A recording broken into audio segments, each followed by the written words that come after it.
Leaving that district, he went to his hometown, and his disciples accompanied him. With the coming of the Sabbath, he began teaching in the synagogue, and most of them were astonished when they heard him. They said, "Where did the man get all this? What is this wisdom that has been granted him, and these miracles that are worked through him? This is the carpenter, surely, the son of Mary, the brother of James and Joseph and Jude and Simon.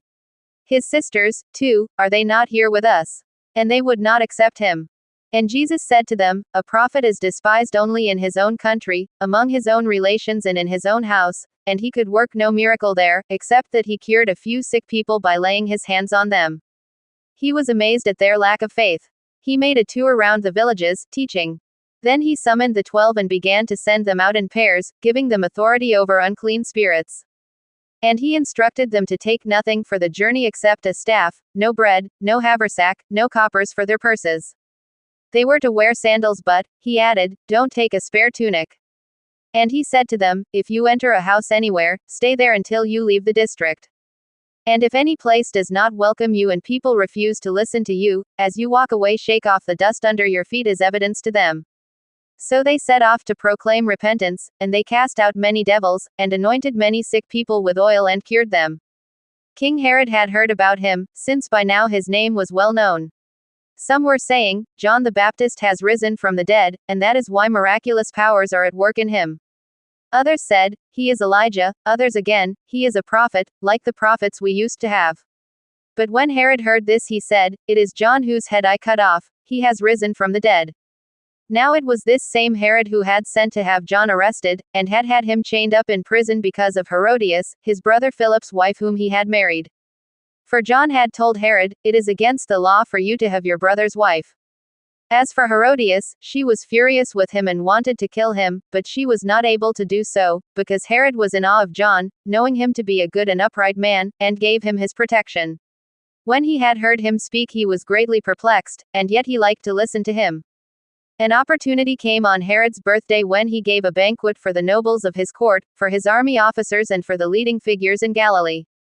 When the daughter of this same Herodias came in and danced, she delighted Herod and his guests, so the king said to the girl, ask me anything you like and I will give it you. And he swore her an oath, I will give you anything you ask, even half my kingdom. She went out and said to her mother, what shall I ask for? She replied, the head of John the Baptist. The girl at once rushed back to the king and made her request, I want you to give me John the Baptist's head, immediately, on a dish. The king was deeply distressed, but, thinking of the oaths he had sworn and of his guests, he was reluctant to break his word to her. At once the king sent one of the bodyguard with orders to bring John's head. The man went off and beheaded him in the prison, then he brought the head on a dish and gave it to the girl, and the girl gave it to her mother. When John's disciples heard about this, they came and took his body and laid it in a tomb. The apostles rejoined Jesus and told him all they had done and taught. And he said to them, come away to some lonely place all by yourselves and rest for a while, for there were so many coming and going that there was no time for them even to eat. So they went off in the boat to a lonely place where they could be by themselves. But people saw them going, and many recognized them, and from every town they all hurried to the place on foot and reached it before them. So as he stepped ashore he saw a large crowd, and he took pity on them because they were like sheep without a shepherd, and he set himself to teach them at some length. By now it was getting very late, and his disciples came up to him and said, this is a lonely place and it is getting very late, so send them away, and they can go to the farms and villages round about, to buy themselves something to eat. He replied, give them something to eat yourselves. They answered, are we to go and spend 200 denarii on bread for them to eat? He asked, how many loaves have you? Go and see. And when they had found out they said, 5, and 2 fish. Then he ordered them to get all the people to sit down in groups on the green grass, and they sat down on the ground in squares of hundreds and fifties. Then he took the 5 loaves and the 2 fish, raised his eyes to heaven and said the blessing, then he broke the loaves and began handing them to his disciples to distribute among the people. He also shared out the 2 fish among them all. They all ate as much as they wanted. They collected 12 basketfuls of scraps of bread and pieces of fish. Those who had eaten the loaves numbered 5,000 men. And at once he made his disciples get into the boat and go on ahead to the other side near Bethsaida, while he himself sent the crowd away. After saying goodbye to them he went off into the hills to pray.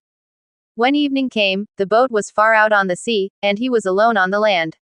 He could see that they were hard pressed in their rowing, for the wind was against them, and about the 4th watch of the night he came towards them, walking on the sea.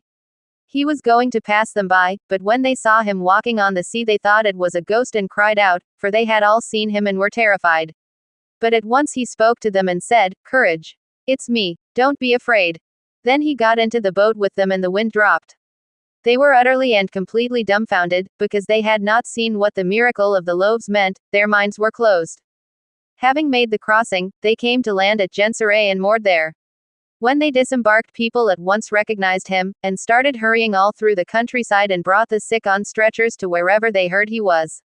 And wherever he went, to village or town or farm, they laid down the sick in the open spaces, begging him to let them touch even the fringe of his cloak. And all those who touched him were saved.